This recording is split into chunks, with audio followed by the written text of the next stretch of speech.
హర నమ పార్వతీపతయే హర హర మహాదేవ హర అవధూత చింతన శ్రీ గురుదేవ దత్త. శ్రీ జ్యోతిర్వాస్తు విద్యాపీఠం అత్యంత వైభవోపేతమైనటువంటి కార్యక్రమాల పెన్నిది. ప్రతి సంవత్సరం అరుదైనటువంటి పుష్కర యాత్రను మనం చేసుకొని తరిస్తూ ఉన్నాం. ఈ సంవత్సరం అతి కష్టతరమైనటువంటి సరస్వతీ నది, ప్రత్యక్ష సరస్వతీ నది దగ్గర మనం ఉన్నాం. సరస్వతి అలకానందలో కలిసేటువంటి పవిత్రమైనటువంటి స్థానం ఇది. సరస్వతి నది ఇక్కడ ఉన్నటువంటి కేవలం 200 మీటర్ల దూరంలో ఉన్నటువంటి భీంపూల్ దగ్గర ఉద్భవించి అలకానంద నదిలో కలుస్తూ ఉంది. ఈరోజే సరస్వతి పుష్కరాలు ప్రారంభమైనవి ఉన్నాయి. ఇక రేపు మనం మూలా నక్షత్రయుక్త శుక్రవారం రోజు మనం స్నానం చేసి రేపు తదియా కొబ్బరి చతుర్థి, అత్యద్భుతమైనటువంటి పర్వదినం. రేపు సంకష్టహర చతుర్థితో పాటు మూలా నక్షత్రంలో శుక్రవారం నాడు సరస్వతి తీర్థంలో మనం స్నానం చేసి తరించబోతూ ఉన్నాం. మన సాంప్రదాయం, మనం ఈ 11 పుష్కరాలు కూడా నిర్విఘ్నంగా పూర్తి చేసుకోబోతూ ఉన్నాం.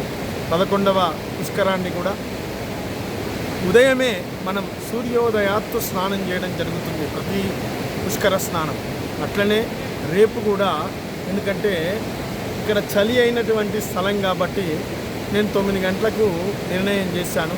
కానీ చూడండి, అతి చిన్నదైనటువంటి ఇరుకైనటువంటి స్థలం ఇది.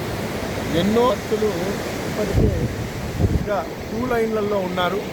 స్నానానికి 6 గంటల సమయం పడుతూ ఉంది. ఇక్కడ ఉదయం 5 గంటలకు నిలబడ్డటువంటి వాళ్లకు ఇప్పుడు స్నానం అవుతూ ఉంది. సుమారు ఇప్పుడు 11:30 కావస్తూ ఉంది. ఈ సమయంలో స్నానం అవుతూ ఉంది. ఇంకా లైన్లలో వందల వేల మంది ఉన్నారు.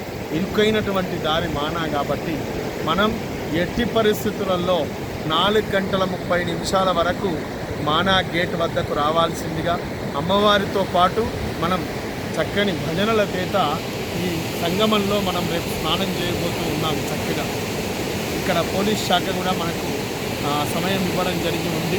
5 గంటలకు మనకు పర్మిషన్ ఇచ్చారు. చక్కగా 5 గంటలకు మనం నదిలో వెళ్ళడం జరుగుతుంది. 4:30 వరకు మానా గేట్కి తప్పకుండా సేవక బృందం అంతా కూడా రావాల్సిందిగా, అదేవిధంగా అక్కడి నుంచి మనం వేల తాళాలతోటి భజనలతోటి అమ్మవారిని ఈ సంగమ స్థానానికి తీసుకొని రావడం జరుగుతుంది. 5:30 మనకు మహావిధి తీర్థస్నానం ప్రారంభమవుతుంది. 6:30 వరకు సమాప్తవుతుంది. తర్వాత పిండ ప్రదానం చేసేవాళ్ళు పిండ ప్రదానం చేసుకొని రష్ వచ్చే లోపే మనం ఇక్కడి నుంచి విడిచి మనం ముందుకు వెళ్ళడం జరుగుతుంది. ఇటువంటి కార్యక్రమాన్ని భక్తిగా, సభక్తికంగా, తప్పకుండా సమయాన్ని పాటిస్తూ ప్రతి ఒక్కరూ పాల్గొనవలసిందిగా ఆశీస్సులను అందజేస్తూ ఆహ్వానిస్తూ ఈ కార్యక్రమానికి జై గురుదత్త, జై జై గురుదత్త, అవధూత చింతన శ్రీ గురుదేవ దత్త.